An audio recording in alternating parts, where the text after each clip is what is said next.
suckers. You're listening to Luck at the Draw Radio with your hosts Todd Buggs and Stan Zig. So grab a beer, sit back, and listen to what the jackasses have to say. All right, well, up next in the studio, I'd like to welcome lead singer from Radiohead, Tom York. How you doing today, Tom? Today we've got a great guy in. One of my favorite bands of Sex Pistols, Steve Jones, is here to talk with us tonight. Well, it's an honor for me to introduce to you, and welcome to the studio, Les Paul. How are you today? This is really exciting to help for our 2009 New Year's party. We have all 4 original Beatles. Thanks for making it in, guys. All right, our next guest has been a major influence on my musical career, and it's an honor to meet you for the first time. Henry Rollins, welcome to the studio. Tonight we got a real different guest for us. It's not a musical guest. It is one of the WWF's finest, the Ultimate Warrior. Hey, put Bugs down. Well, I'd like to welcome to the studio none other than rap hip-hop artist, great Chuck D from Public Enemy. One of my big rock and roll, just vocal legends guys I really like. We got Lane Stanley talking with us tonight. Hello, Lane. All right, ladies and gentlemen, it's an honor to welcome in, straight off of tour, Johnny Cash. There's a ninja behind you. Nigga! I said ninja. Ninjas are scary. Why did you say the N-word? I didn't say the N-word. I said ninja. Did I say the N-word? I don't know. Play it back. No, they said, oh,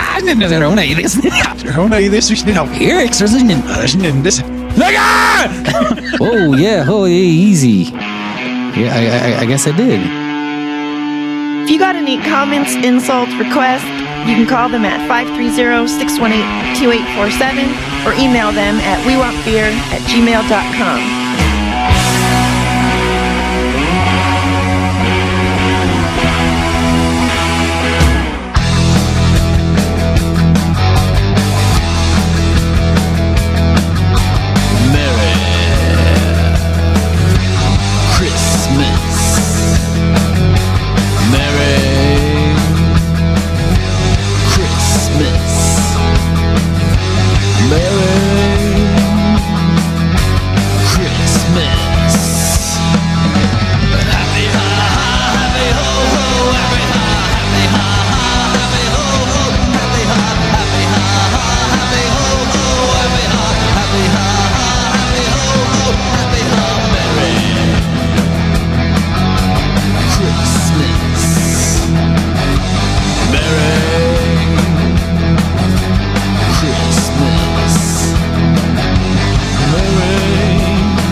Capitalism.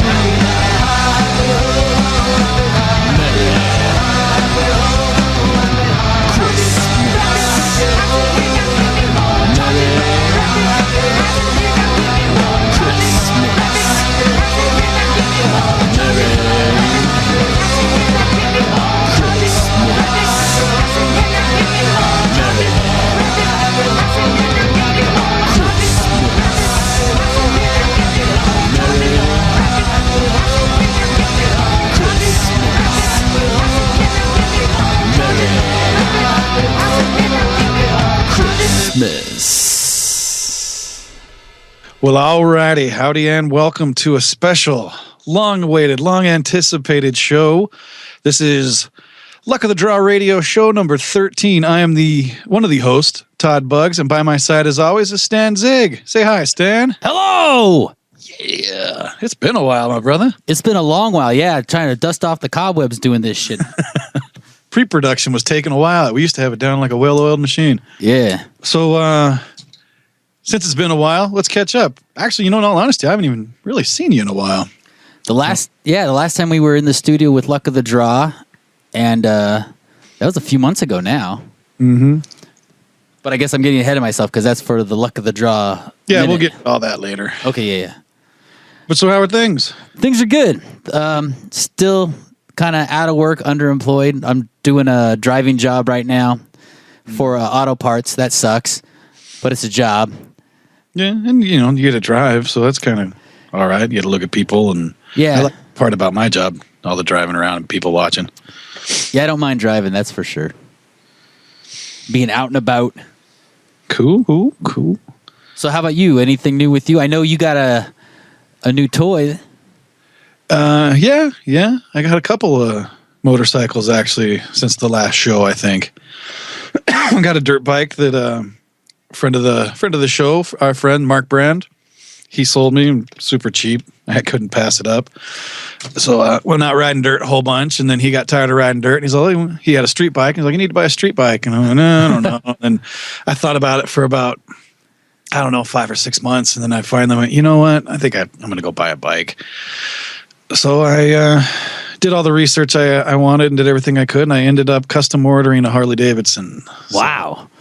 Yeah, I'm pretty excited about it. Yeah, that's real cool, yeah. So I ended up ordered it, and then the salesman, really cool guy named Freddie out of Glendale Harley Davidson. Highly recommend him if you're in the market for a bike.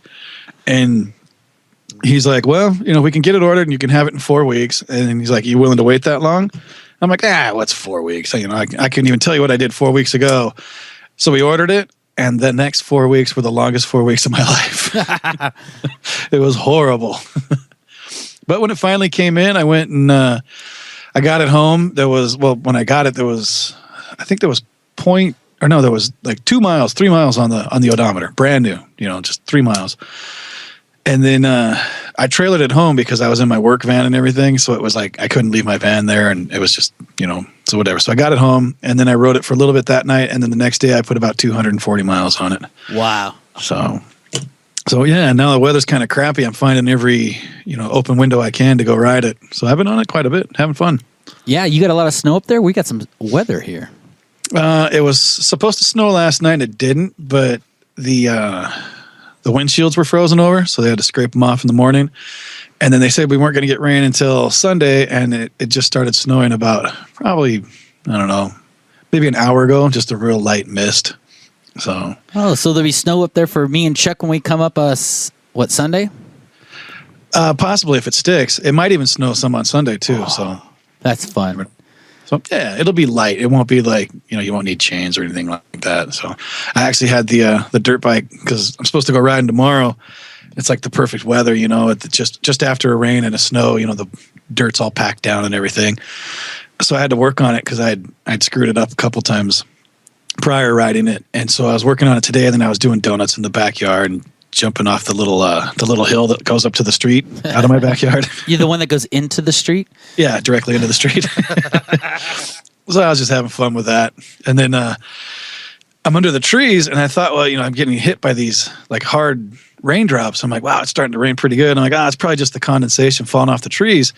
And, finally I start to look around, and I'm like, oh no, it's hailing. That's nice. So, but I'm all ready to ride tomorrow. So that's the plan, at least. Oh, very cool. It's going to be cold though. It'll probably be about 30 degrees.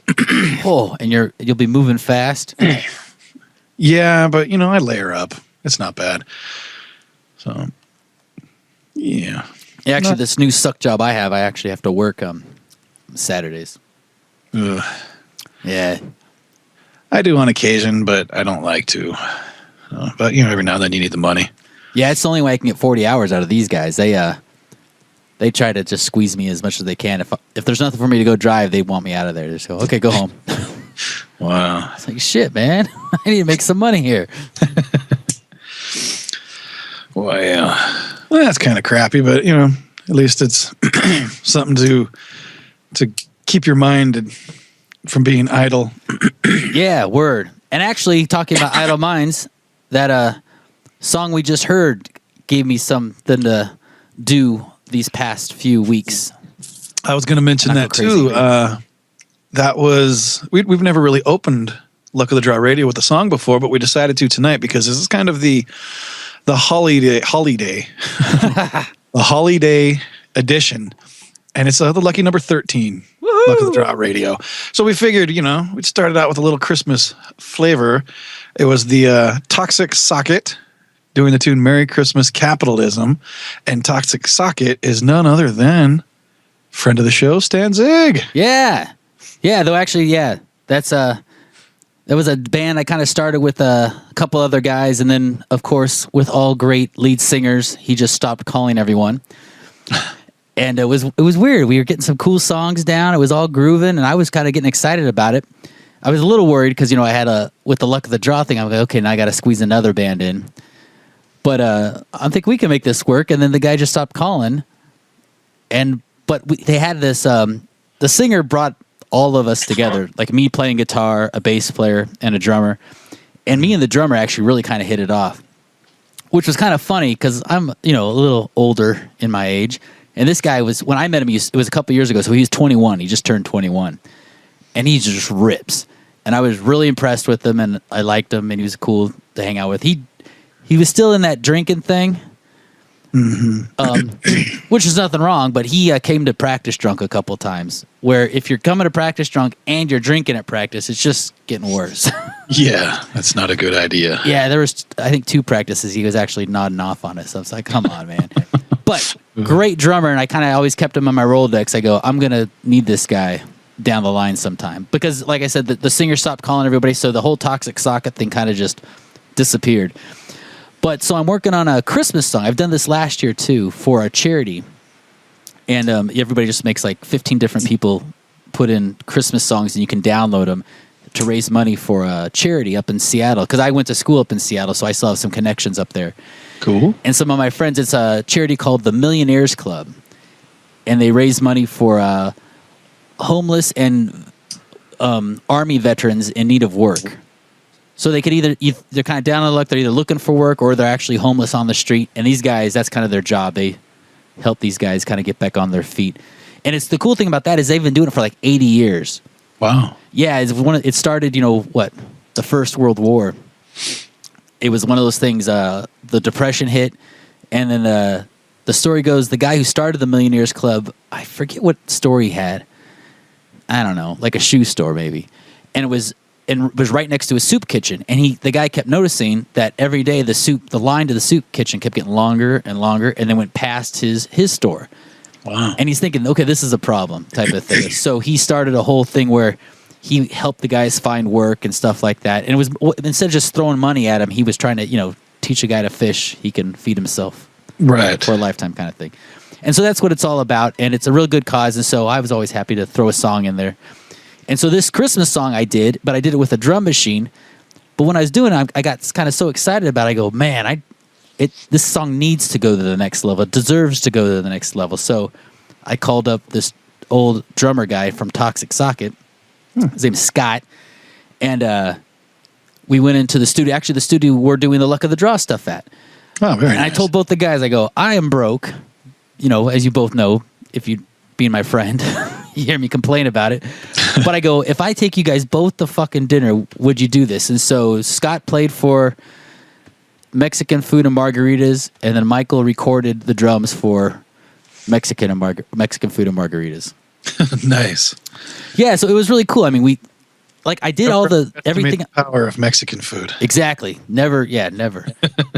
It can overcome all. But I did everything at my house: guitar, vocals, drums, and bass. Drum machine, bass, and guitars at my house. So I just took the files over to Parnan's, and he's got a great drum there, whole drum room set up, and we just had Scott play along to the track a couple times, and he nailed it and he mixed it down, and there it is. Very nice. Yeah, I was real happy with it. So the record is called Frothing the Nog, from what I'm looking at here, and it's available. It looks like it's 16 tracks. I'm not going to go through every single track title or name, but it looks like there's 16 to download. It says buy now, $10 USD. You can get your choice of MP3, 320 FLAC, or just about any other format you could possibly desire. And you can get this at Green Monkey Records at their Bandcamp page, greenmonkeyrecords.bandcamp.com. And I recommend doing so.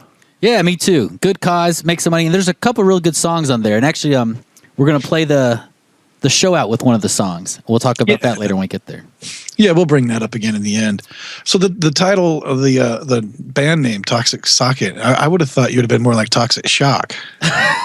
Well, maybe that's where my head was going, but it was I like the socket because some sockets are so very dirty.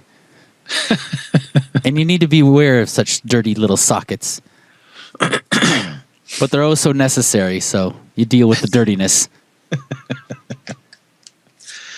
Okay, I guess. But I love that name. That was one of the things, too. That was actually if you didn't guess, that was my idea for the name of the band. And everybody was into it, and they were willing to name the band that, but I was definitely the one most excited about it. So maybe the name scared off the singer, and I just don't know. But Yeah, well, where's he now anyway? You know, he's still a friend. It takes a lot to make me disown a previous band member, because I understand things just happen and you got to move on. Except for the last band I got kicked out of. I'm pretty bitter about those guys. It was a cover band called the Chixie Dicks, and I just gave it my all, and they just shit on me, and I just go, all right. Yeah, that's too bad. Getting kicked out of a band just sucks. I think anybody's had it happen once or twice. Yeah, you might not want to listen to the Luck of the Draw news segment then. Uh-oh. Damn. Well, that's the way. I mean, with jobs, I was laid off my third job, so being kicked out of my third band. And it would be third, because the first one was my cousin's band called Ice Cream Headache. He kicked me out. And you want to know why? Because I got real busy and I couldn't practice as much. But the reason I was busy is because I started working at a recording studio called Westlake Audio, which was a world-class recording studio that we could have recorded in for free. But they decided I was getting too busy and I couldn't practice enough, so they needed to find a new bass player. And the band I think they had a couple guys in, but just never. Because it's hard, man. One thing, a bass player is tough, and another thing, finding somebody that can work with it and help, go with it and take it to that next level. Yeah, it has connections, and it's hard. Yeah, it's hard to find. And so, like, these guys kicking me out. It's like, what are you guys doing?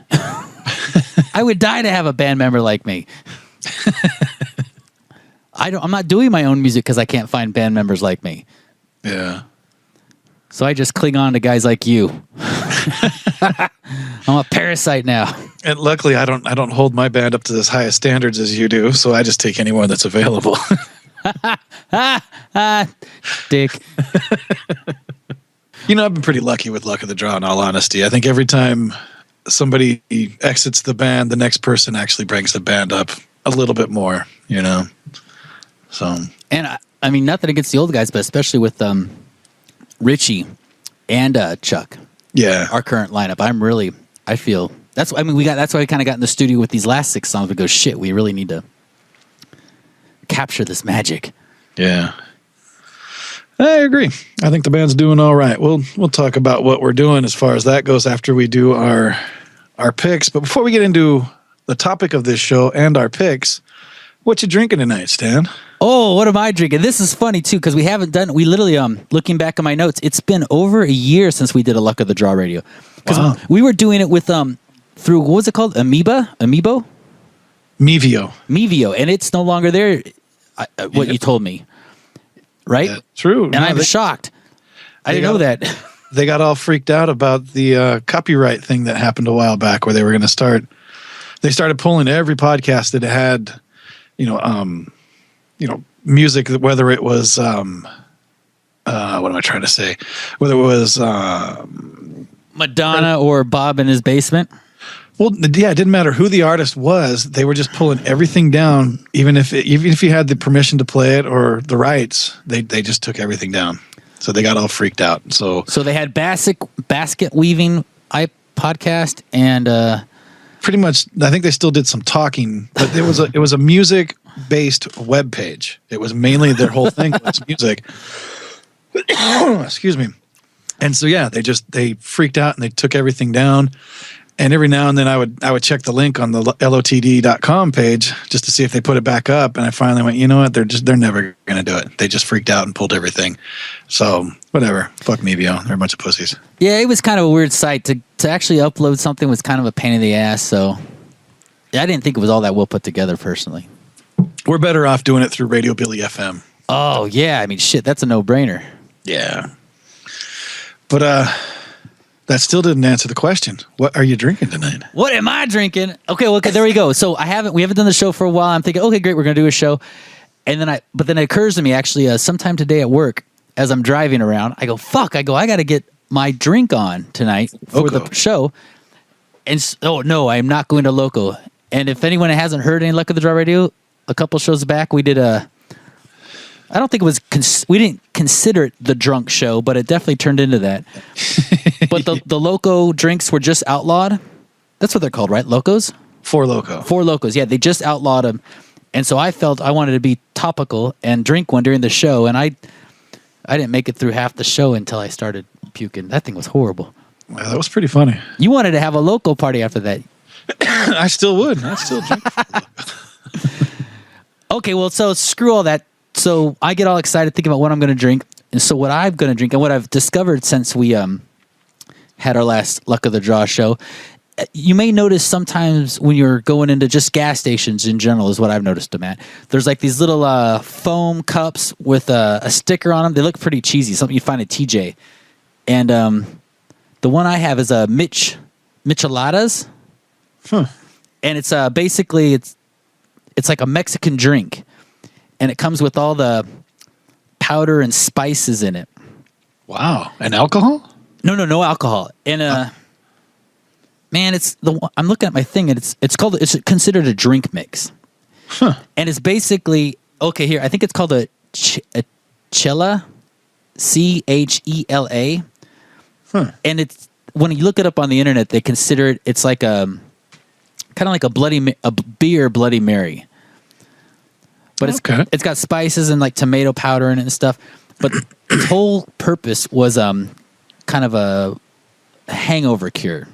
So it's like beer salsa, basically. I mean, you pour your beer in it and it just changes. And they always say get a Mexican beer. So I got a 24-ounce Tecate. Nice. Poured it into my foam cup of this mix, and it just tastes great. It's like drinking a salsa. Huh. And I wish I could pronounce all this shit. I didn't even think I'd have to talk about it, but yeah. I can't say any of it. Bud Light has that chilada, I think it is. Yeah, this is not it. This is like, it's more like a Bloody Mary. It's got a bite to it. Where that chilada, I feel it's just too, I don't know. I don't like it. It's too much like a fucking Clamato juice. Yeah. Not Clamato. What? Yeah, clam juice. I know we used to get those before, and you would go to the bar and just go, give me a bloody beer, and they would do that, a little Clamato and a beer, but I've never been a fan of it. So this is definitely more like paste picante, like a salsa, something with a bite. Wow. And it's really salty. They're great. You've really never seen them. I thought you were going to say, oh yeah, I've never tried those.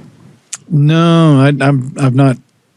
Maybe I have seen them, and I just can't picture them in my head. They're usually they're like real cheesy. It's just like, and it doesn't look official at all. Like you wouldn't want to do it because the FDA knows nothing about this, I'm sure. Right.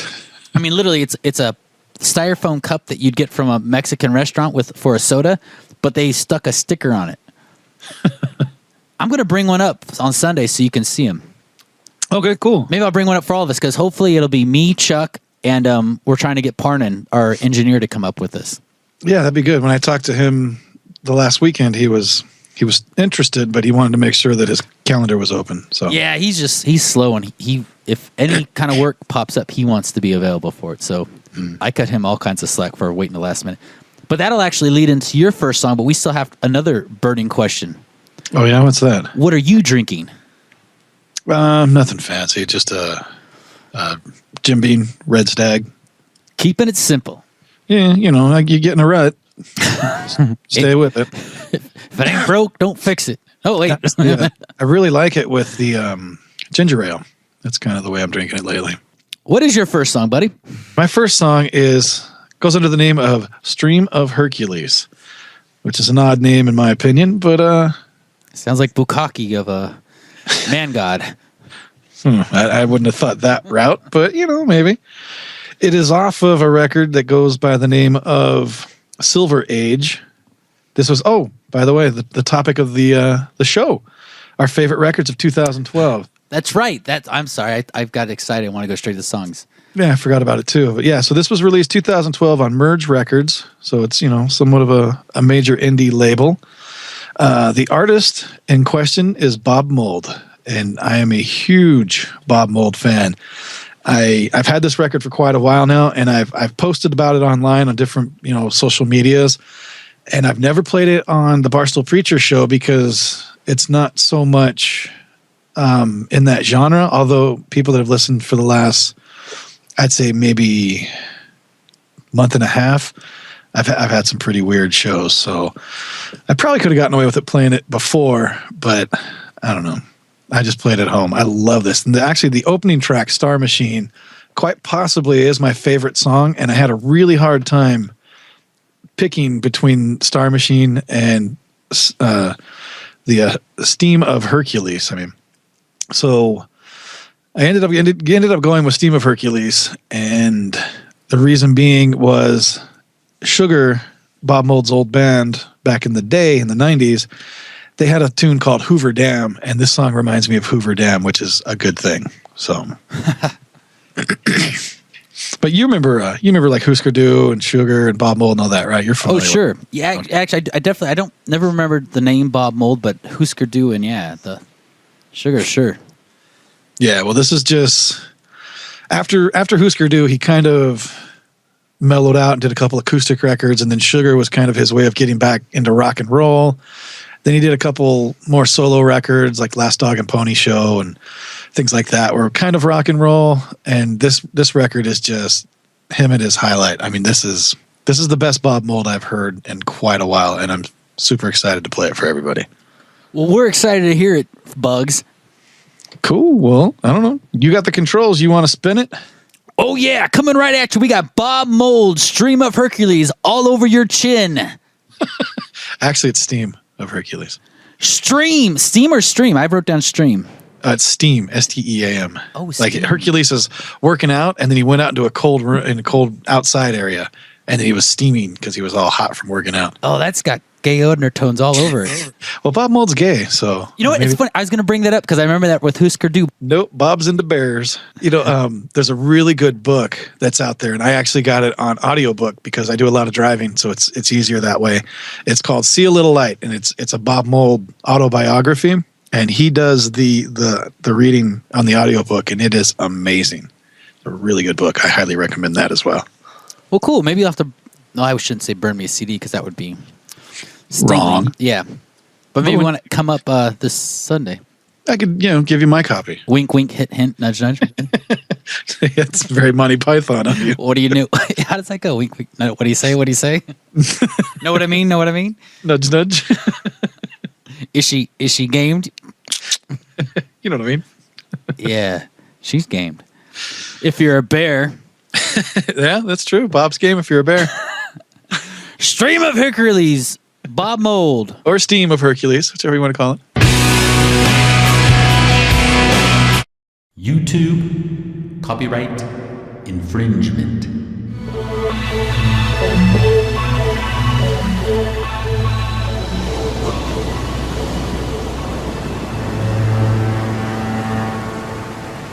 Well, hot damn. There you go. There's a little Bob Mould for your ear holes. Steam of Hercules. I really like that tune. It's a little bit more mid-tempo than the rest of the record, although there are some other mid-tempo songs on this record. But this record is more of a rocker than just that.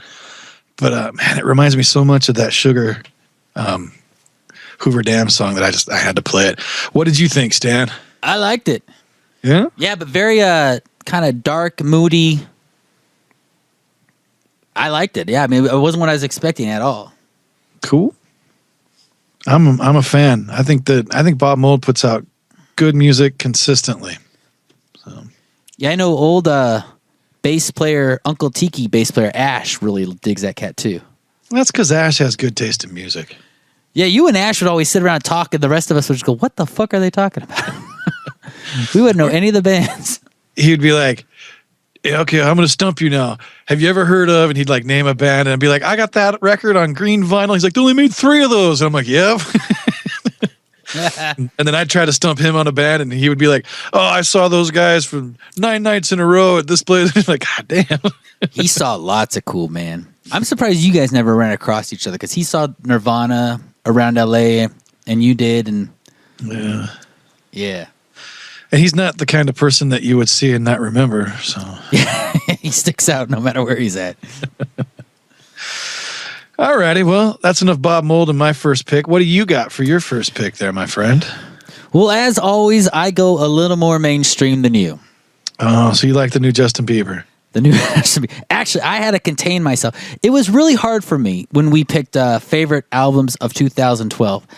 I don't know. I come across music, that I hear and I like and stuff like that. And actually, there's a band I played with another band I'm playing with. And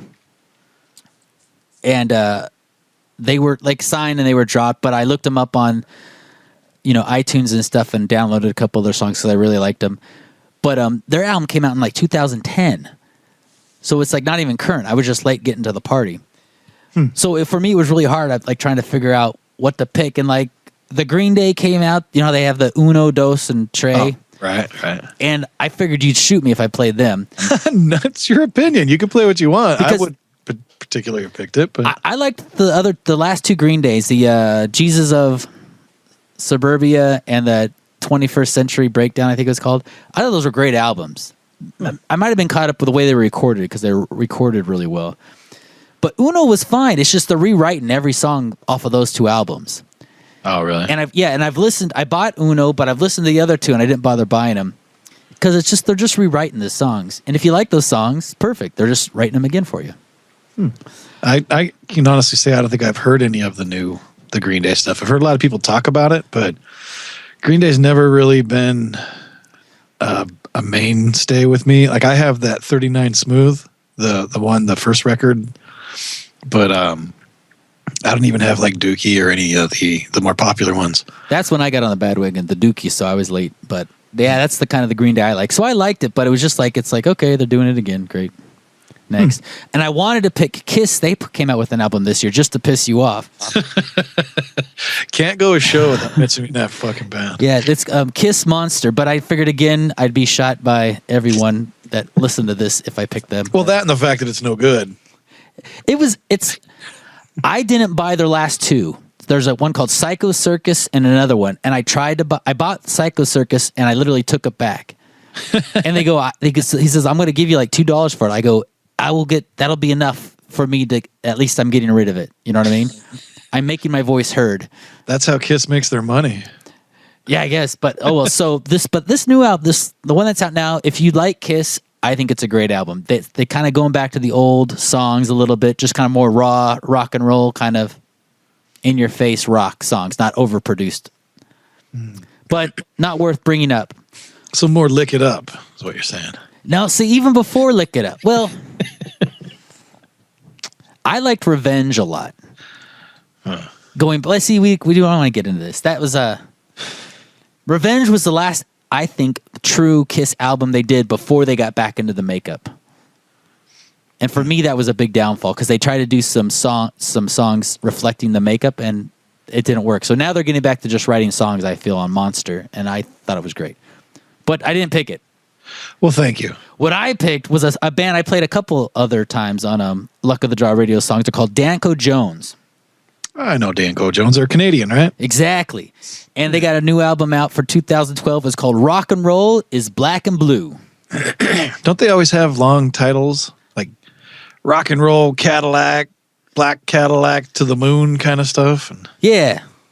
Except the particular song I picked was called Conceited. Cool. Great song. Like it. To me, when I heard it, I go, yes, that's the kind of song I'd like to write. I just thought it was cool. I really dug it. And it fits perfectly with the last singer of this band that I was kicked out of. Not the Luck of the Draw singer, of course.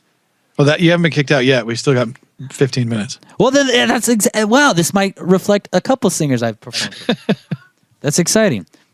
So yeah, I don't have a whole lot to say about it. Just I really like the song and I think it rocks. I was really excited to get. I pre-ordered the CD even from iTunes. Cool. Yeah, so when I got it, I was really jazzed. I think there's a lot of great songs on it. This one just had the more energy to it, and I kind of liked what it was doing, so that's why I picked it. Very cool. What's it called again? You caught me mid-drink. That's all right. Oh, and it's spicy. It burns a little going down. That's good. Conceited. Conceited. All right. Yes, we got Danko Jones, Conceited. All right. Well, let's give it a spin. Let's give it a listen. All righty, here we go. Woo! I knew you were going to do that. Yeah, it was like in harmony there. Booyah! YouTube copyright infringement. All right, there it is. Danko Jones, Conceited, off their 2012 release, Rock and Roll is Black and Blue. I love it. I like the song. Thought it was really cool. That it's like kind of a classic riff, but it works. It's really cool. And then that break in the middle where it just stopped and I thought the song was over. Yeah, I put the headphones down and walked away, and I came back a couple minutes later and it was still playing. little tricksters, yeah. They'll get you. Very good. What's the name of the record? Rock and Roll is Black and Blue. And that's 2012 release? That's an official 2012 release. My other one, not so official. But we'll get to that when we get there. Well, very good. But yeah, this is a legitimate 2012 release. I was waiting for the day for it to come out. Very excited. It came out, and I was not disappointed. So very happy to share that with everyone, and I really like it. I think they're great. Very cool. That's a good thing. So moving on, you got another one, number 2 for you. Well, maybe before we do our second pick, we should talk a little bit about the band. Luck of the Draw news. So yeah, Luck of the Draw news. What do we got to talk about? It's been a while. We haven't played much. I think the best Luck of the Draw news that we have to date is that Chuck has been freed from the doctor and is ready to play rock and roll again. Yeah. A big part of us getting into the studio in a hurry was he was going in for an ear operation. They were going to fillet his ear open and work on it. Move a growth off of his eardrum or something disgusting. But yes, he was going to have like 8 months recovery, and it turned into like 6 or 4 or something like that. So he's back out. Yeah, he was. I think, a couple weeks ago, he was bugging us trying to get together for a practice, and I was surprised. I didn't expect it that soon. It was right around Thanksgiving because I remember the whole holiday was kind of screwing everybody up, and so yeah. And then he and I went riding after I bought the bike, and he was talking about it. He's like, "Let's go, let's fucking rock, let's do it." So I'm pretty excited about that. I think that's probably the best news that we've had in quite a while, because I really thought we were going to be down for a while. I thought it was going to be a pretty good punch to the gut, but it seems like things are okay, and hopefully they continue to be okay. I'd hate for him to have a relapse of any sorts, so. Yeah, but I think we were smart. We ran straight to the studio. Because we were, as a band, we were really clicking on all cylinders, and it would be a shame to lose that, because you can lose that over a couple months easy. Yeah. But we got 6 new songs down, and we're just doing the overdub still on them, and I think it's going to come out great. Just wrapping it up, we do have there's going to be a compilation that's going to come out. I'm not exactly sure when, but we're going to have a song on that, which is going to be a never before released brand new recording.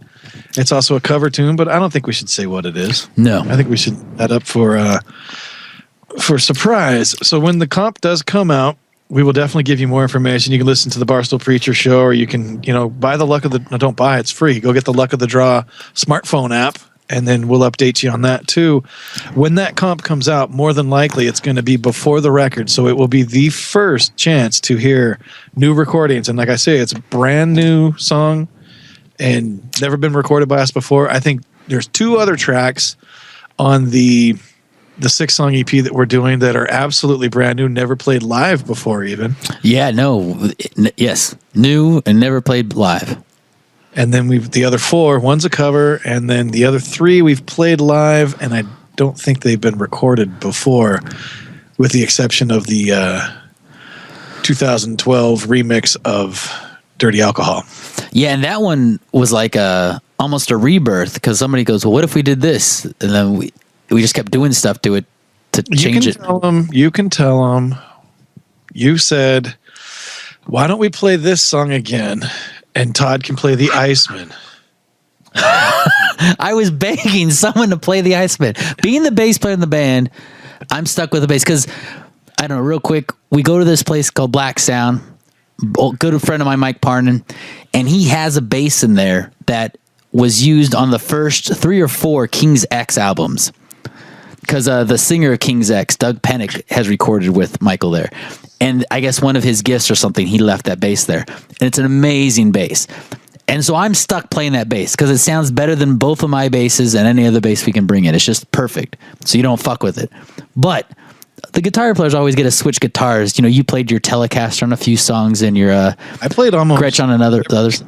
I did the rough tracks on the Gretsch, and then when we started doing the the more cowpunky kind of songs, I played the Telly, and then I'm like, you know what? This has got such a good tone that I played that Telly almost exclusively, except for the Iceman. Because I'm not sure if the Gretsch was on the record at all. Yeah, well, live Tellys are tough because they don't feed back cool. They're just little beasts that way. But recording-wise, Telecasters are amazing. But yeah, I wanted to get I have this great Iceman 700 Ibanez that I wanted somebody to play on the album because I'm playing bass. I can't play my guitars. So I brought it in and hoping someone would play it, and I begged. Was that the song you finally tried it? We played it on Dirty Alcohol, and then by that point, everything was recorded. And I'm like, all right, I think Mike and I were talking about it not within earshot of you. Why is out peen or something? Yeah, and so then I'm like, you know what? Let's give it a shot. Let's plug it in. And then you were like, don't patronize me. You don't want to play it. I know you don't. I'm like, no, let's give it a shot. We'll try it. If it doesn't work, we won't leave it in the recordings. And like as soon as I strummed it, Mike and I both looked at each other like wide-eyed, like deers in headlights. I'm like, oh shit, this is gonna be good. We can't make fun of this anymore. It's an awesome guitar. You just hate it because it's a Paul Stanley guitar. Pretty much. And that's why I love it. But it just so happens it sounds good too. It's got these D'Addarios in it, which are the closest you can get to an active pickup, which needs a battery. Right. It's just the highest output non-phantom powered pickup ever made by man, and it's awesome. And they're in the Iceman, and that's why it's red. Yeah, they're no P90s. But the guitar just looks cool. You got to play that on stage. That would make my day. That'd be amazing. It is so metal. I will play bass on a song. You can play guitar, and you can play it.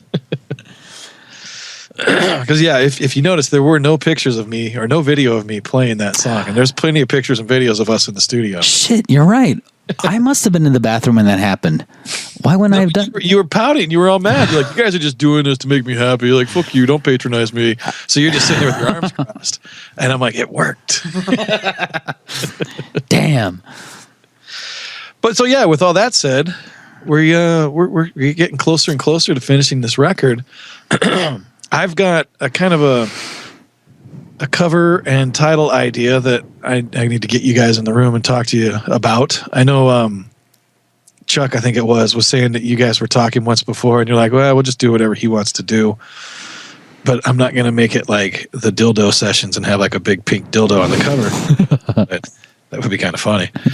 But I got an idea, and so I'm going to try to do a little Photoshop thing to kind of get it going, just to give you what's in my brain. Do you want to hear it?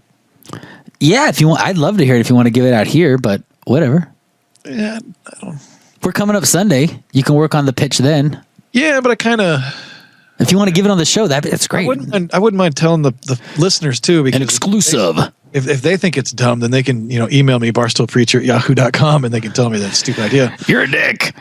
But what I was thinking is, the Metallica Black album?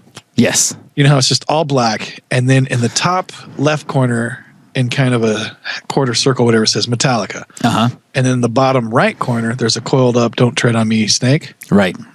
I was thinking... It's like a black on black, like one's glossy and one's flat black. Yes. Yeah. I was thinking the Luck of the Draw black record.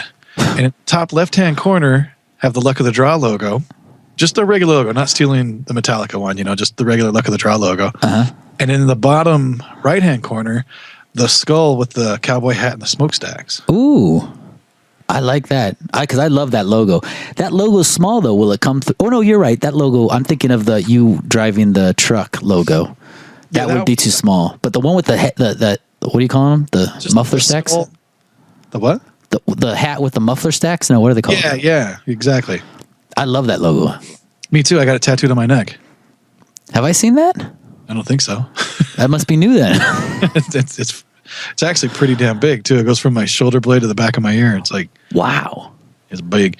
But yeah, so that's what I was kind of thinking. It'd be kind of cool to have, just have, we'll call it the Black Album or self-titled, whatever. And it'd just be black on black, like the Metallica one, but just Luck of the Draw on the top left, and then that little skull with the smokestacks in the bottom right. That was my idea. I like that. Cool. I don't think I talked to Richie. Maybe it was Richie, or maybe it might have been Jeff, my buddy Jeff, but I mentioned it to somebody else and they really liked it. So yeah, the only thing that I could even think negative or just about that is having that logo being small.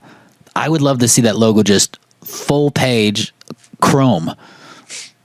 That'd be another good one. I mean, I just love that. I just think that logo is so cool and it's so unique. Maybe we could get the get the logo on a mud flap. Oh yes. I see that. And mud all over and piss and blood. And Hercules, streams of Hercules. Or steam, whatever. Hercules steam rising from the concrete onto the blood and mud-soaked mud flap of the Luck of the Draw logo. The other idea I had was a picture in a hotel room, like the door open. Yeah. And you see the bed, and you just see this one solo, lonely, decrepit little nightstand with a lamp on it, and the record's called One Night Stand. But it's it's nightstand. I hear you. I'm with you.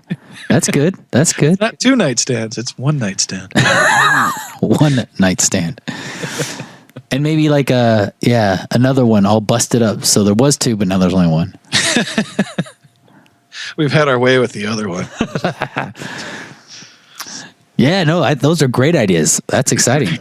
So we're going to have to figure this out. We'll have to have next time we get in the studio, we got to finish the record for the comp. Plus we got to do, I think I got vocals on 2 more songs. Yeah, the 2 new ones. The 2 new ones. How are those coming? Do we need to start harassing you about that yet? It wouldn't hurt. We were being kind. The first one I sang on already. I did the scratch vocal on. The na-na-na-nas. Were you just mumbled through it? No, I wrote lyrics.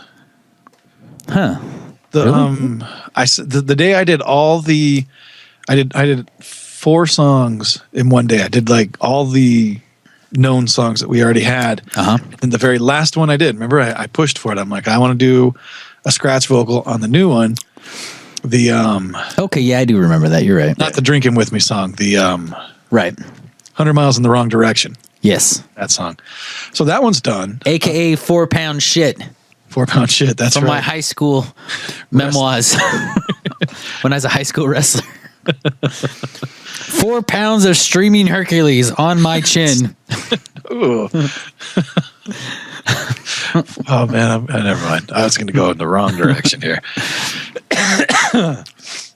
But yeah, so I'm still working on the Who's Drinking With Who's Drinking With Me. See, I always get confused because I used to always say, is anybody drinking with me? Who's drinking with me? I think it's anybody drinking with me. Yeah, it's because I always say who's drinking with me when we play, and then I always get that confused. But is anybody drinking with me is the other new song, right? And the lyrics are still coming in on that one. It'll be fun. It's a good tune.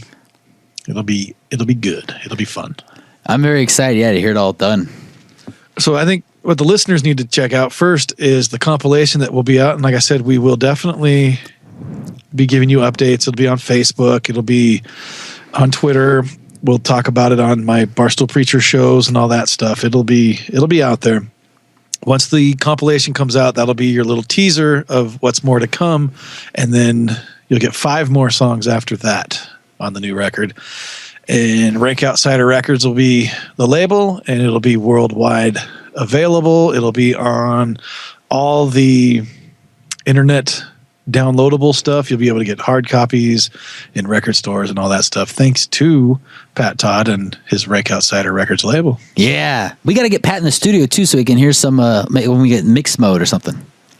That'd be kind of cool. He's been bugging me about getting on the Barstool Preacher Show, too. He's got I don't know. Did I ever tell you my Pat Todd story? I don't think so. I was feeling really good. Like got home from recording, and I'm feeling really good. I think he called when I was at the studio is what it was. And so getting home, whatever, getting home late, call him the next day, and I'm feeling good. I'm like, yeah, we're moving forward. Songs are sounding good. And he's also, how's it going? And I'm like, really good. We're doing really good. Chuck's about ready to, lay down the guitar for a little while and get a surgery. So we're trying to get done what we can before he has to go in. And we're kicking ass. We're putting out a record. And he's like, right on. How many songs? I'm like, well, we're doing 6, one cover. And he's like, oh, that's great. And so he's like, it's going to be on my label. I'm like, yep, we're putting it out. Rank Outsider Records. He's like, oh, fantastic. He's like, when are you doing it? I was like, well, we were trying to shoot for maybe a December release, something like that. And he's like, no, don't do that. Wait until, maybe February. And I'm like, oh, why? And he's like, well, we got like 5 other artists on the label. We're all going to do this big push. We're all going to put out some records late January, early February, into March. This is going to be this whole big push for the whole label. Awesome. And I'm like, okay, well, you're the boss. So, okay. And plus, it kind of gave us a little bit more breathing room too. And so I'm like, oh, that's cool. And I'm like, so how you been? He's like, I'm doing okay. Try to stay busy. And I'm like, right on. I'm like, how's the band? And he's like, good. We're in the studio too.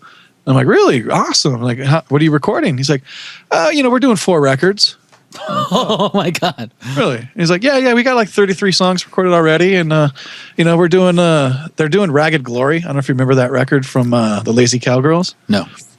They're redoing, I think it's Ragged Glory. They're redoing one of the Lazy Cowgirls records in its entirety, releasing it under Pat Todd and the Rank Outsiders for a European label. And then they're doing a full-length record on Rank Outsider Records, but full-length to Pat is like 20 songs. And they're doing like another EP, like a 7 or 8 song EP for some Japanese release thing. And they're doing 2 7-inches. Wow. And after talking to him, I'm like, I ain't doing shit. We're doing 6 songs. Yeah, I recorded 6 songs.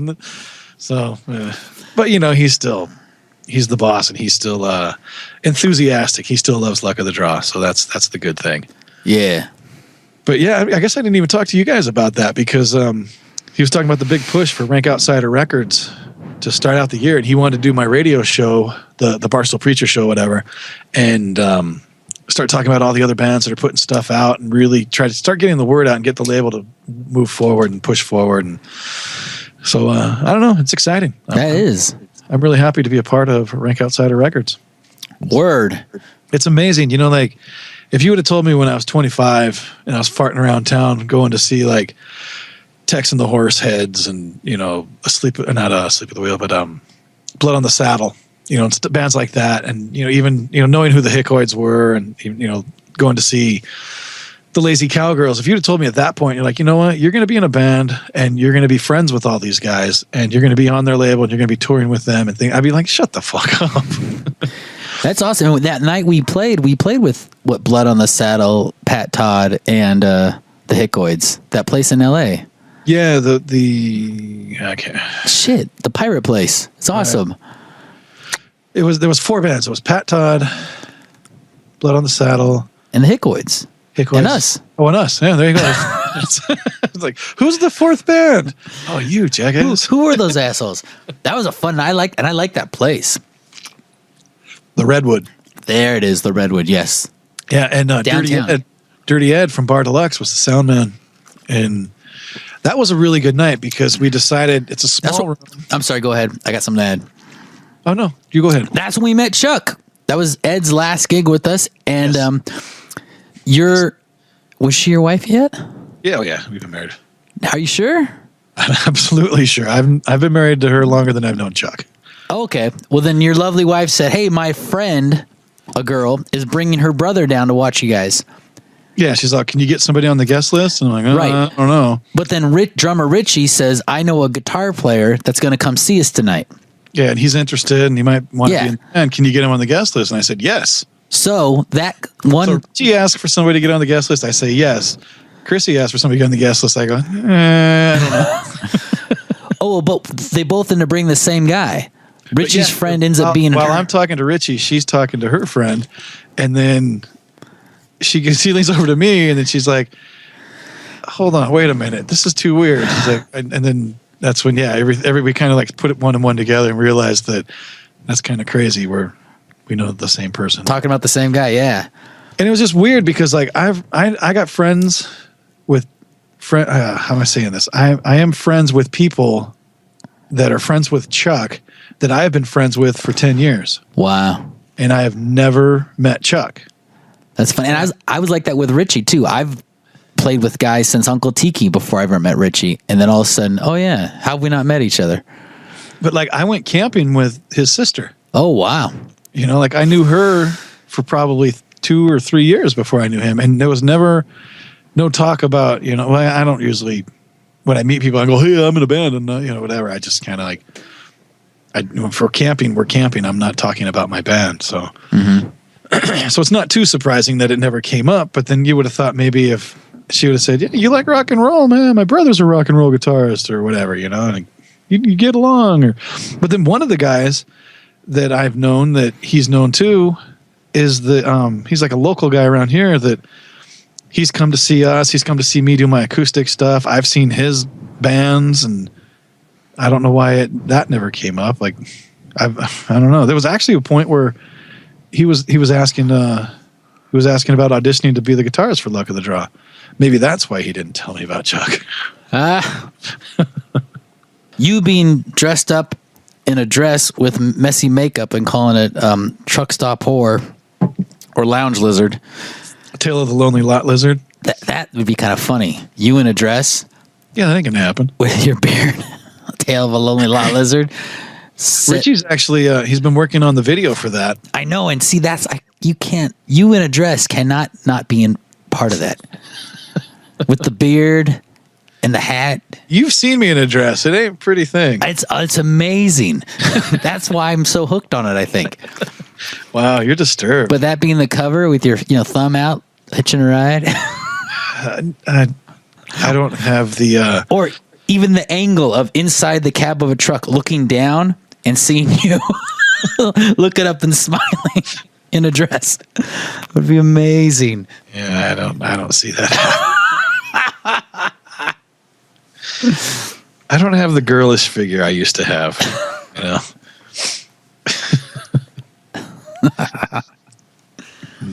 No, I don't think so. All right. Well, if any listeners have any great ideas, please send them in. We'd love to hear them. Yeah, definitely. We still have our old email address if you want. wewantbeer@gmail.com.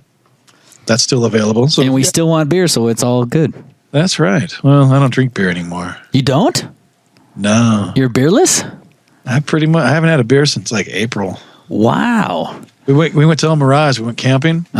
And I bought 2 30-packs or something like that because it was a long weekend. It was like Thursday, Friday, Saturday, Sunday. And about, 5 beers in on Thursday, I just went, I don't think I like beer anymore. And so I came home. There's beer in the refrigerator in the garage that I bought in April. I'm going to drink it this Sunday. All right. That's all. And it's Bud Light, but whatever. It's just crappy beer.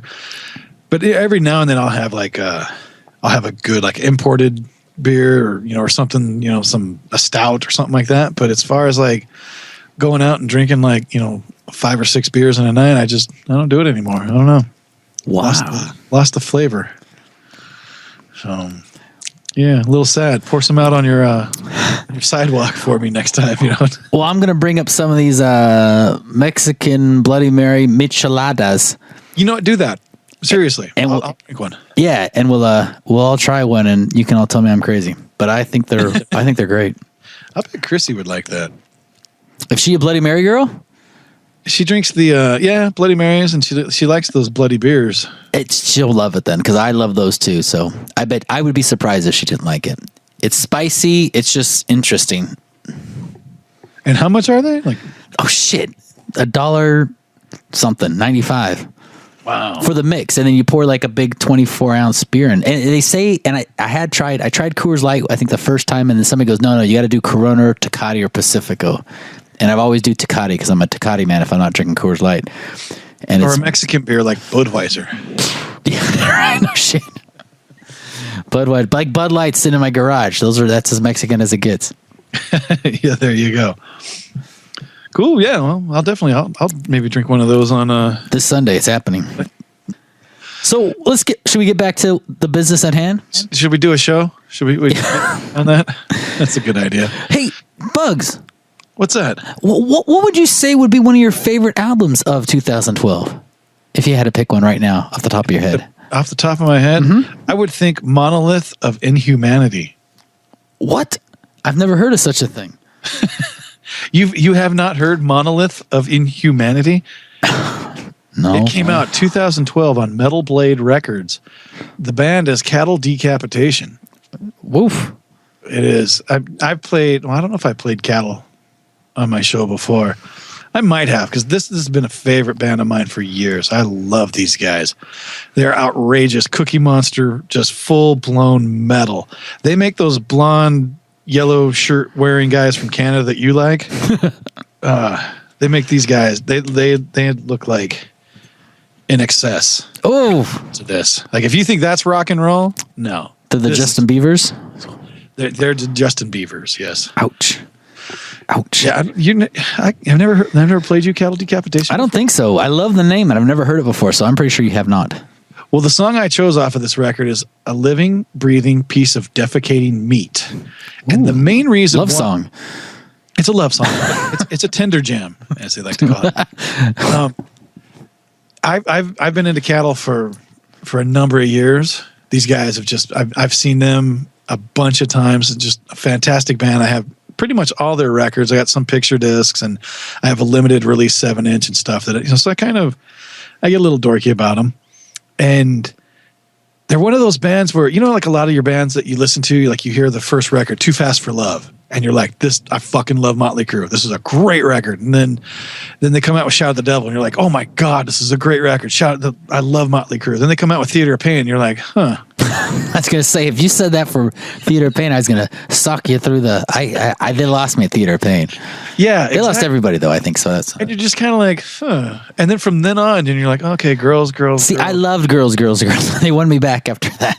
But, they were definitely better than Theater of Pain, but it wasn't Shout at the Devil. No, you're right. Yeah. And so they kind of like, it scarred me a bit, and like a lot of the bands, people like, the first time you hear, like my first time I ever heard Old 97s was Too Far to Care. And I thought that record was great, but I didn't realize there were 2 records before that or 3 records before that. So I went back and I listened to those. I'm like, well, they're good, but that's still my favorite. And so that was my starting point, and that's always been like my favorite record of theirs. And there's a lot of times where these bands, you listen to the first record of them that you hear, that's always your favorite. And then they never quite do better. At least in my opinion. Or Cattle Decapitation is a band that it continually, every record gets better. And I mean, the production quality, the recording quality, the vocals, everything just becomes better and better.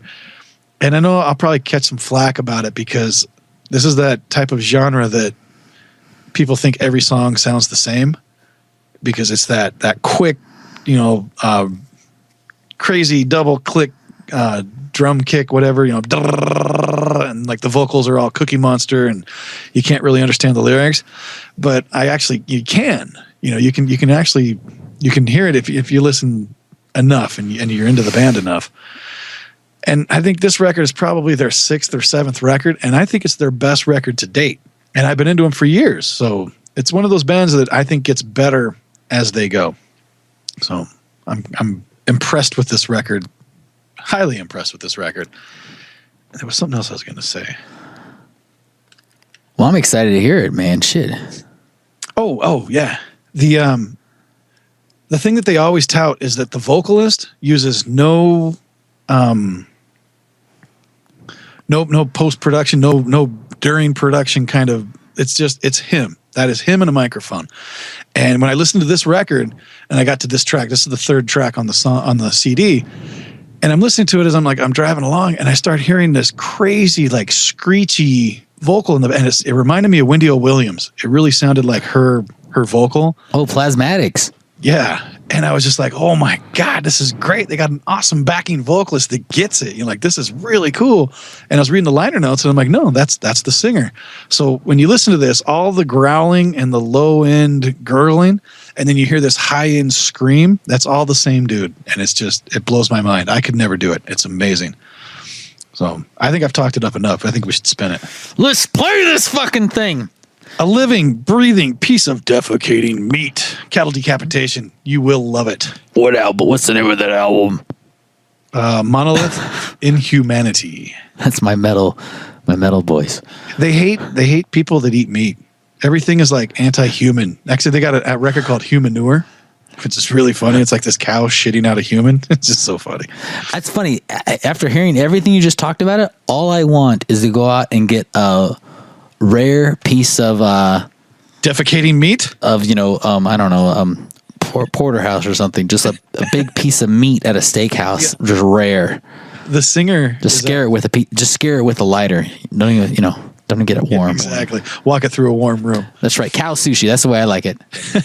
The singer of Cattle Decap is he's a strapping lad. He's easy on the eyes, I guess you'd say. And PETA had Ooh, are we tying it in with Bob Mould? he's not a bear. Or he's a bear. Okay, there you go. He likes them big and hairy. But this guy was not a cub. Actually had nominated him as sexiest musician of like 2009 or something like that. It's just amazing to me that PETA is behind a band like this, but they're like militant vegetarians. So wow, like all their songs are like about killing people in slaughterhouses instead of cows, and it's amazing. So singer's super sexy, Justin Bieber eye candy kind of guy in a band called Cattle Decapitation, and he's a vegan. I'm not sure. I bet they're vegan. I'm not entirely sure on that. Let me look at the fold out here, because his name is Travis Ryan, and in the fold out, the cover is like this monkey like pulling the skin off of his face, but he's in like he's in human clothes. He kind of looks like half man, half monkey. And then you go to the fold out, and then the first picture is Travis on all fours in like a big old heap of compost, just violently throwing up. Wow. Then you go another page, and it's I'm not sure who this guy's new. I think he's the bass player, Derek. And he's doing the metal. He's got the long hair and the black t-shirt and the tattoo sleeves, and he's doing the metal, like gnarling your teeth. And he's pulling the skin off of his wrist, and a monkey paw is coming out. Oh my!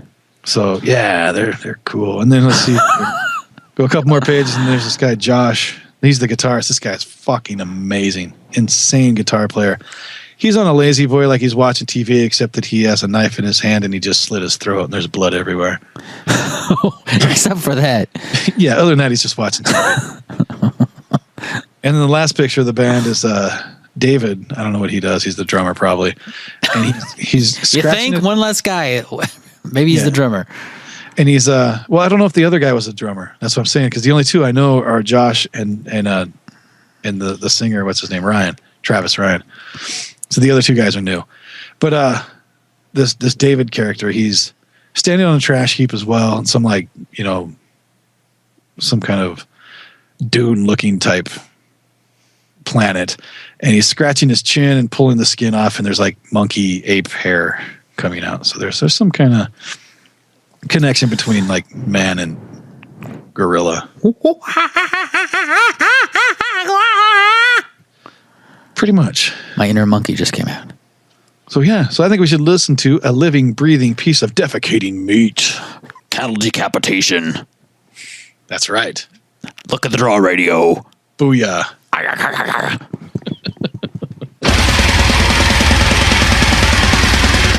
YouTube copyright infringement.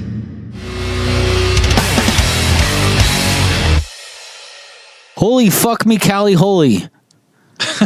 You didn't like it? No, it was like, wow. I heard a little Death Clock-ish kind of. I love the Wendy O. Williams chorus part. A living, breathing piece of defecating meat. Now you're saying they don't use any kind of effects on his vocals? Nothing. That surprises me on some of the other stuff when he was like, it sounded all like kind of choppy and flangy. He was like he was talking kind of. And then even the old, or like he just totally yeah, I could give him that. I could see that being original, but there was another part that to me sounded really processed. But if that's him, wow. No, they put it on. I'll double check, but I know it's been on all the other records. It says that there is no vocal manipulation. Wow. Yeah, because he's doing like a thing, and I was like, what the? I've seen these guys live, and it's the same way. Like it's that he's that good. Wow, it reminded me of like an LSD kind of thing. Life, sex, death. Mm-hmm. I mean, different music, of course, but that whole like just the over the top. Cool. Yeah. I liked it, but wow, the no effects kind of surprises me, but I'll accept it.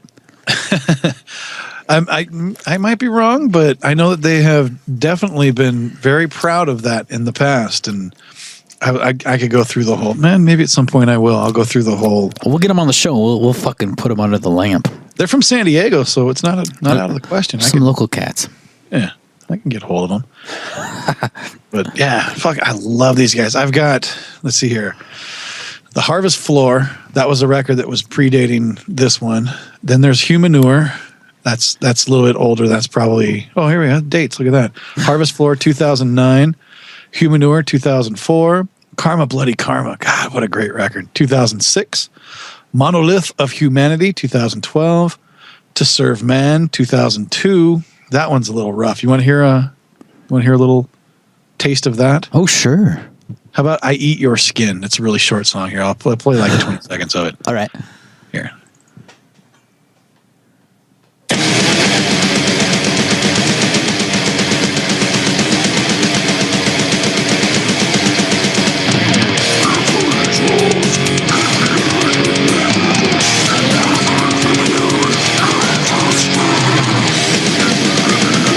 That's the vocals. Man, I have a hard time believing that's real, but shit, if it is, that's amazing. I'll guarantee you on that record, they definitely had the disclaimer on there saying that there is no filters and no production on the vocals. And then I have a couple other ones on vinyl. This is just what I have in iTunes. So, but God, I love this band. They are so much fun, so great live, and just that way live. Just they got a song on Humanure called Bukkake Tsunami. Hercules. Hercules streaming Bukkake Tsunami in your face. Hercules. Chin shot. Ass and titties. Ass and titties. They got a song called Chunk Blower, Dead Meal. I mean, these guys are great. Wow. Alone at the Landfill. See, a lot of their stuff is Success is Hanging by the Neck. Total Gore. Oh, that's right. These guys were called Hardcore instead of Hardcore. They were like Hardcore.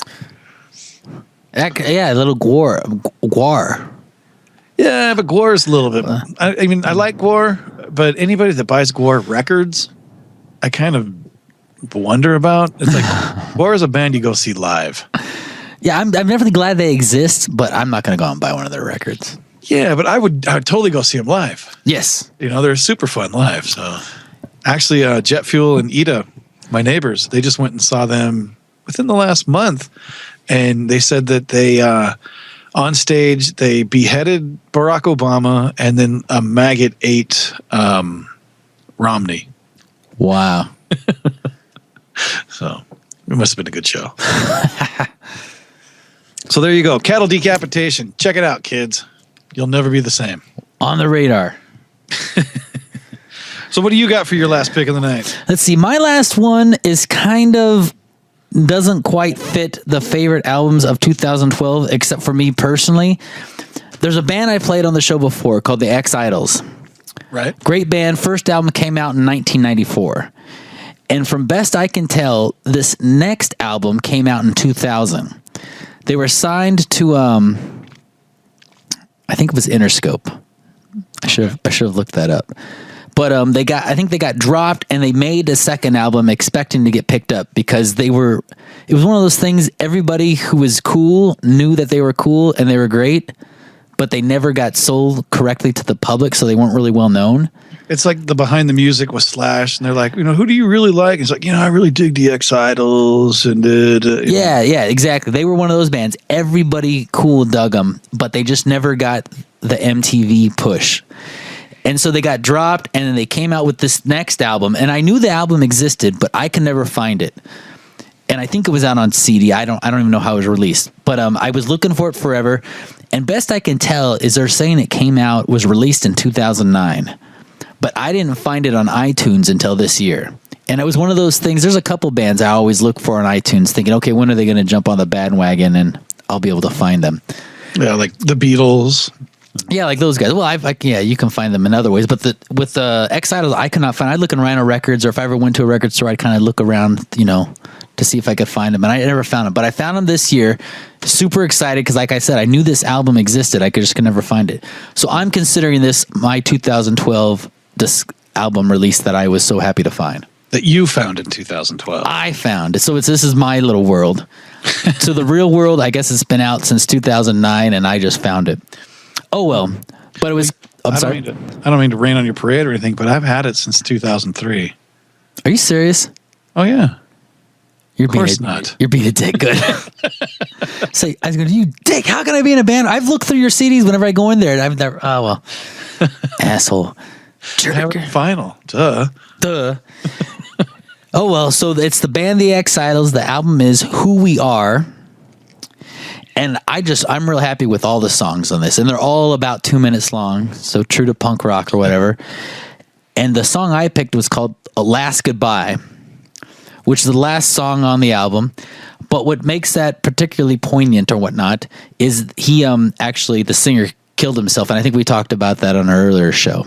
Yeah, we did a show about Gone Too Soon, I think it was. Yes, I think that's exactly the one I probably played him on. So, yeah. So I've always just liked the band, always disappointed. Remember that, yeah, because you played X-Idols, and then you played the Grateful Dead. You said Jerry Garcia was Gone Too Soon. that was not me. That might have been somebody else. And then I played Lick It Up by Kiss. Because I was hoping that they would be gone too soon.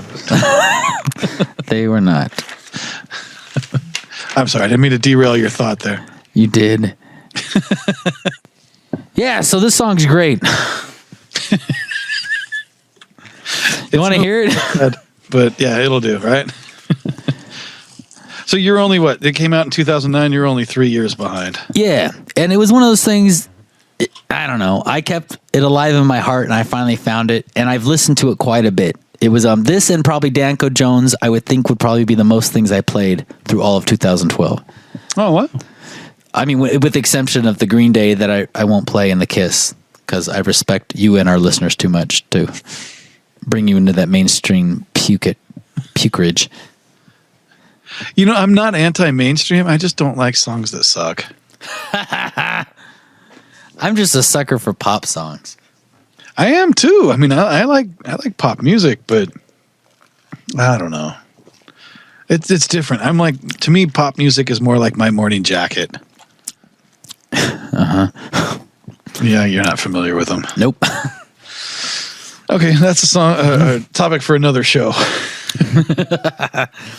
All right, cool. Okay, I have the X-Idols with Last Goodbye off of their album Who We Are. It is available on iTunes. I think it's great, and they have their other album called Pill Popper, which I think is great also. So if you like this song, I think you'd love the other songs because it's all just good stuff. The guy, I just so disappointed he's not with us anymore. I really enjoyed him as an artist. Well, cool. Let's hear it. Let's hear this 2 minutes of musical bliss. Let's roll them down. Rock and roll. Woo!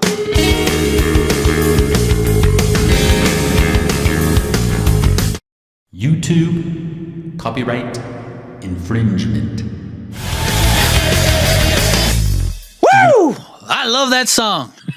I was talking over you when you were, wow, but yeah, that was a good tune.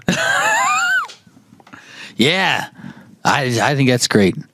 There was something about the beginning that kind of, I'm trying to remember back, but I wasn't quite buying into it in the beginning. It was something, it sounded, I don't know how to explain it. I was going to ask you to play it again, the beginning part, but I don't know what it was. There was something weird about the beginning where I was like, oh, what is this? What is this? And then all of a sudden it kicked into a different song. And I was like, oh, all right, this is cool.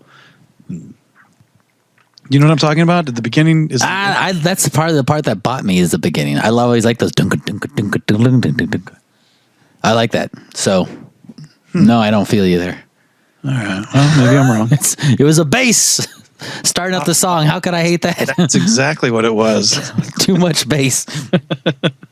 It needed more cowbell. No, that was great. I really enjoyed that song. And Yeah. you know that and par for the course for those guys too. It's like they're in, out, fucking rock you and then move on. Yes. Yeah. Very poppy. And I mean, it's all in there. I mean, it could definitely be longer, but they made them all short. They all those songs barely push 3 minutes, so they keep it to the mim. Well, didn't somebody say that like the perfect pop song is 3:23? 3:23? Yeah. In my I went to art school and we started a record label. It was called 323 Records. Well, you know, I got to disagree because I've heard some Descendants songs that were like 64 seconds that were better than 3 minutes and 23 seconds or whatever. So. Well, that's the Descendants. Yeah, Descendants rule. There's always exceptions. If they would have put a record out this year, I would have said that would have been one of my. You know, actually, I hear that they're putting a record out next year. So, oh wow, next year when we do this show, maybe that'll be my top pick. Yeah.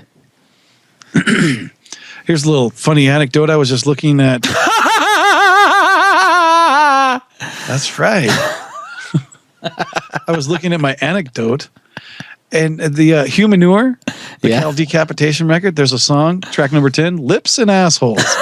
Everybody's got one. Well, they're hot dogs. Oh yeah, okay. And hooves. That's funny. I can't eat Jell-O anymore because somebody told me Jell-O is made of hooves. Horse hooves. Yeah, I heard about that. And I can't eat glue anymore because I heard it was made of hooves. I'm okay with glue. Do you eat glue? Oh, sure. What's your favorite brand? Elmer's. You're an Elmer's guy, huh? All right. Well, I think that's our best picks of 2012. Woo! If you disagree, yeah, send them in and we'll you're wrong. We'll tell you how you're wrong on the next show. Bob said it was Bon Jovi. Wrong! Speaking of Bon, did you see that 12-12-12 thing? No! Purposely did not. Yeah. Cool. Why did you? Yeah, I watched parts of it. Barry from RadioBillyFM.com fame. The God damn, I almost called him Psychobilly Gardner, but that's Nate. Barry, the Rec House Radio guy. Yep. He was tweeting like feverishly about it. And my phone just kept flashing because I have it on my like alerts, I guess. Mm-hmm. And it's just like, what the fuck? I was watching Emergency, the old, the fire truck. Oh my God! It's on Me TV, so I record it. At least I was watching what Geeks and Preeks. What's it called? I don't know, but it sounds gay. Yeah, it's one of the whatever. Bears and Hares. Bears and Cubs. But no, so I'm watching Emergency and my phone keeps. This is serious. Why are you laughing at me? I used to watch Emergency with my mom, who was an RN nurse, and she'd always just say, "They're doing it wrong." No, when they do CPR, she'd go, "Oh, that's wrong. That's not correct." Of course, they're actors. Come on. Do you think Chips look like real cops? Oh, no. The hell you say? Artie Grossman was too fat to be a motorcycle cop. Just saying. But so anyway, I'm watching Emergency, and my phone keeps flashing. And so I finally look, and there's like 9, 10, 15 tweets from Barry just talking shit about the 12-12-12 thing. And I'm like, great, whatever. So I flip it on and I watch.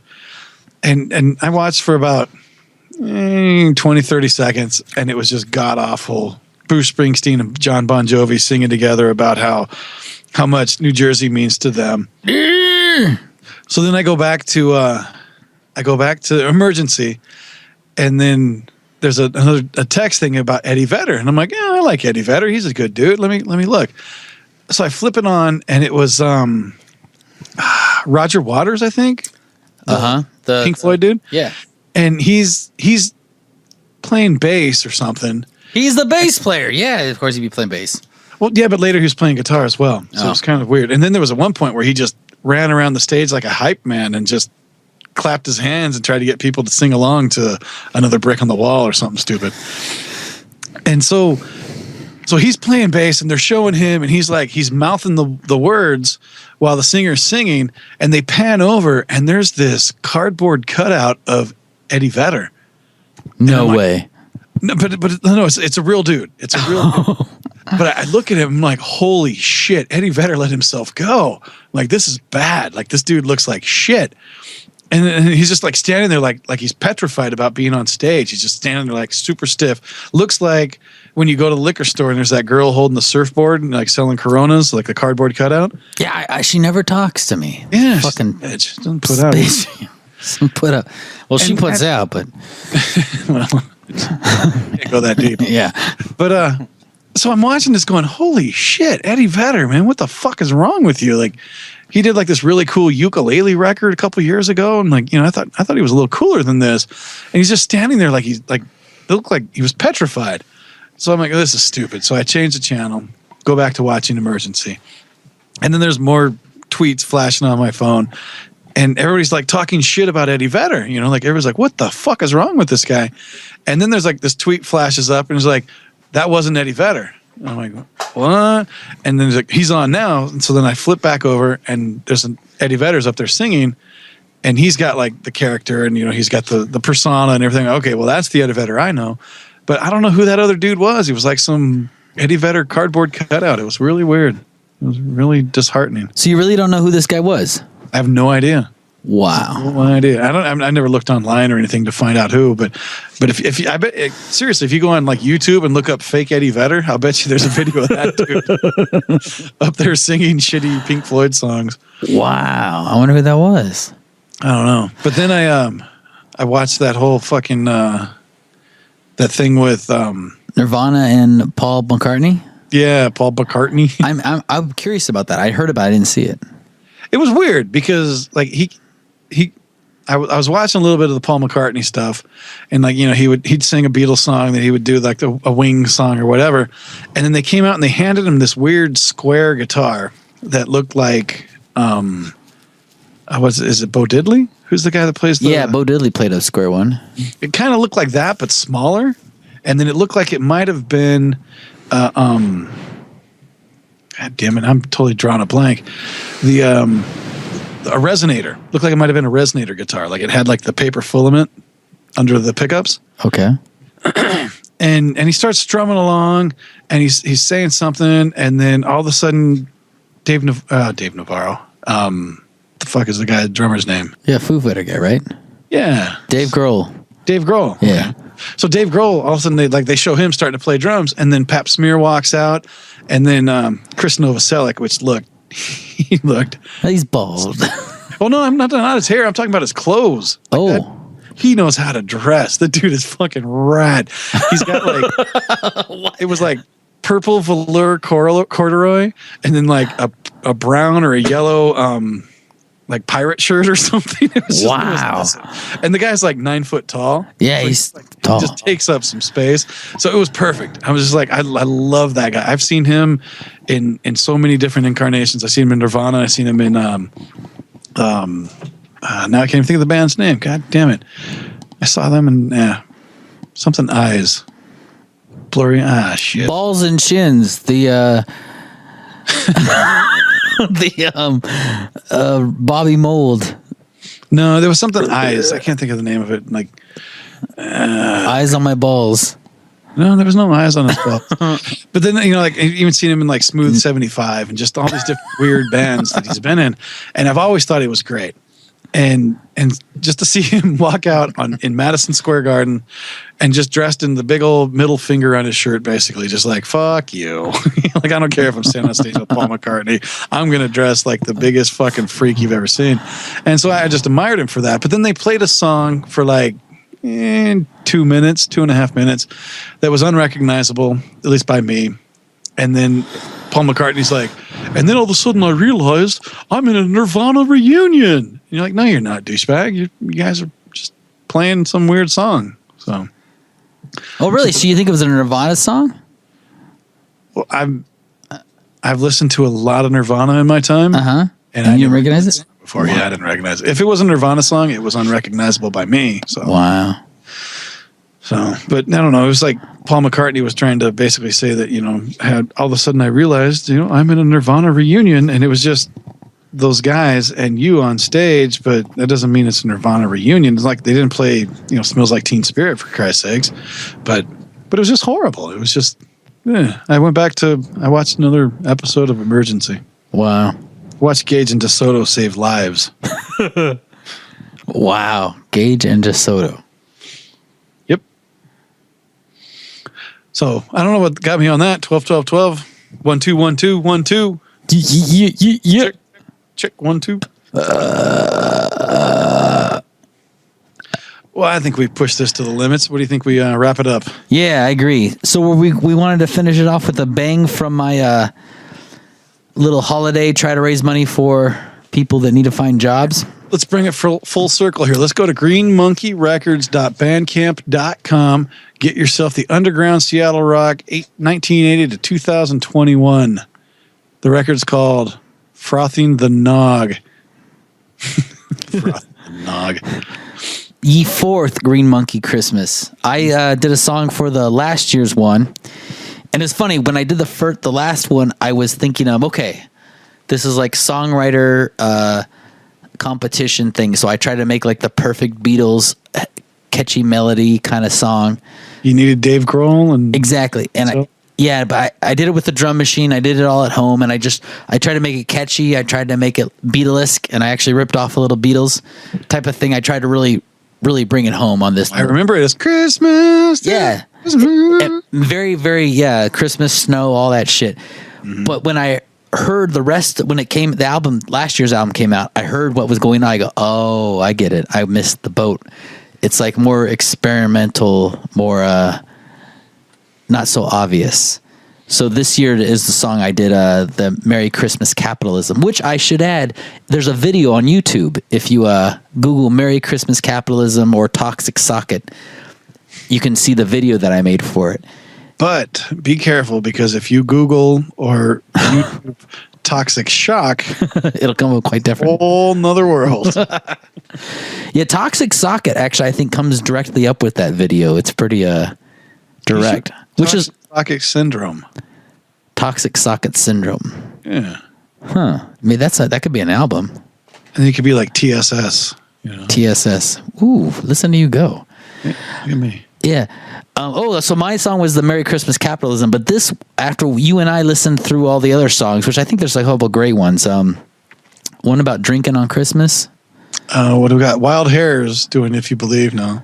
IQ9 does Still Drunk. It's Christmas. Yeah, I really like that one, but the one we decided to pick to play was Silver Bells by Rick Hinklin.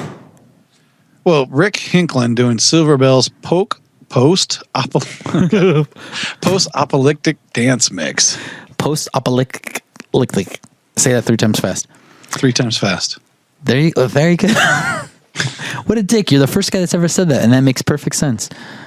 When someone says, say that 3 times fast, you say 3 times fast. Or you could go that. Say that 3 times. Oh, that.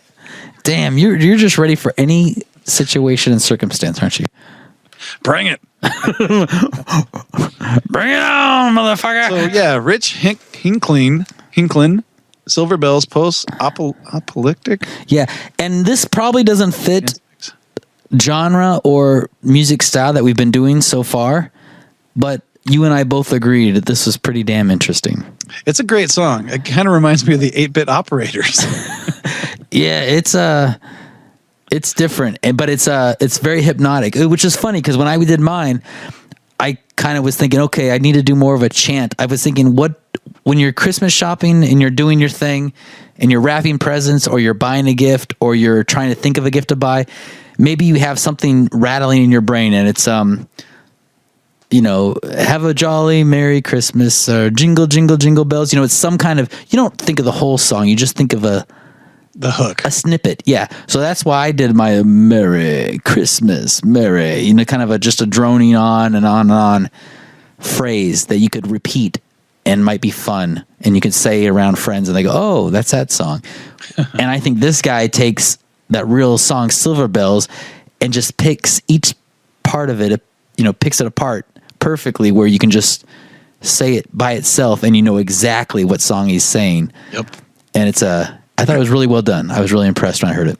I agree. I like it too. And if you don't like it, still, you should go to greenmonkeyrecords.bandcamp.com and buy the digital download for $10 because there will be 15 other songs you'll like. Yeah, and all the money goes to the Millionaire Club, which helps military veterans who are either out of work or looking for somewhere to live. So it goes to a good cause. Yeah, absolutely. So do that. greenmonkeyrecords.bandcamp.com, bitches. Word! Anything else we got to shout out? I'm sure there's a bunch, but fuck it. Fuck them. Luck of the Draw, new CDs coming out soon. Keep your eyes and ears open, fucks. It'll be called One Night Stand, or it'll be our black record, or... One Night Stand in a black cub with a bear man barreling down on him. The bear record. Balls deep.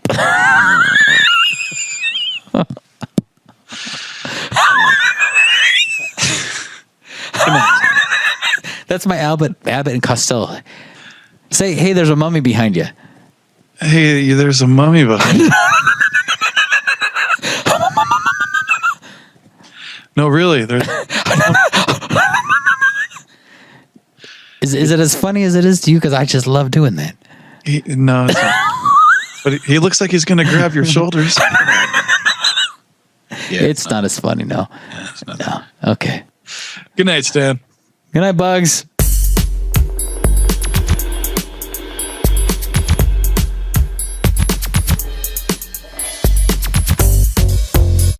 YouTube copyright infringement.